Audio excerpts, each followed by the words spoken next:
जब सुने के होई भोजपुरी गाना बस बजे के चाही गाना। ए जी का हमने के शादी के 3 साल हो गए। हाँ और रउआ आजले एगो पंखा तक ना लगवैनी। अरे पगली तू काहे परेशान बाड़ू, तू ही तो हमार जान बाड़ू। पंखा का तहरा खातिर तो कुछ लगा दे। ओके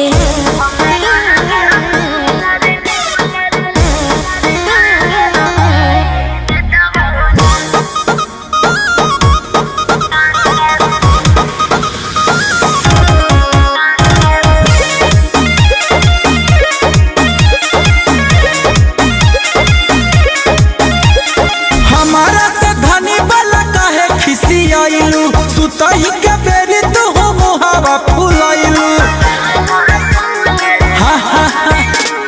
हमारा से धनी वाला काहे खिसियाइलू। सुतई के बेरी तो हो मुहावा फुलाइलू। लागेला तो रमिया बेनिया डोलाई देता हो ना। ए राजा हो हमारा ला कूलर लगा हवाई देता हो ना। ए राजा हो हमारा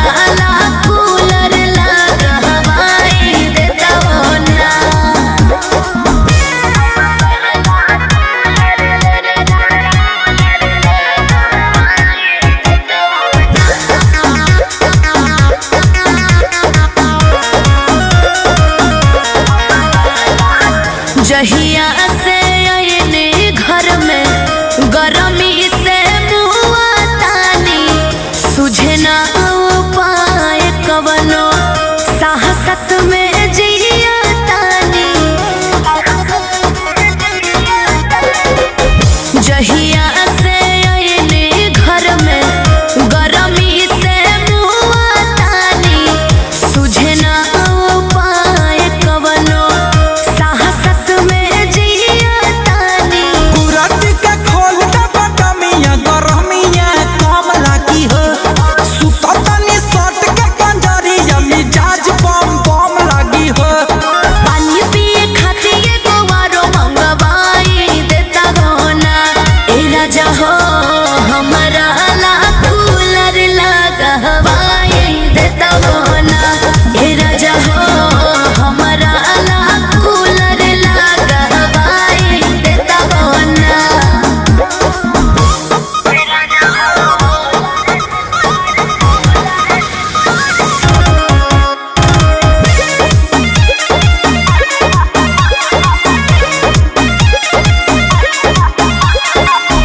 मन नाही करे सैया रहे के घर में हो। एकरा लेनी मन रहे रहती नहीं हार में हो। मन नाही करे सैया रहे के घर में हो।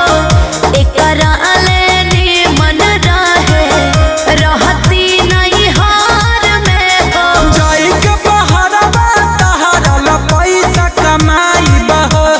जवन जवन कहबू रानिया तवन लगाबाई बह। गुंजन रोहता से हमर सरधा पुराई देता गना। ए राजा हो हमारा ला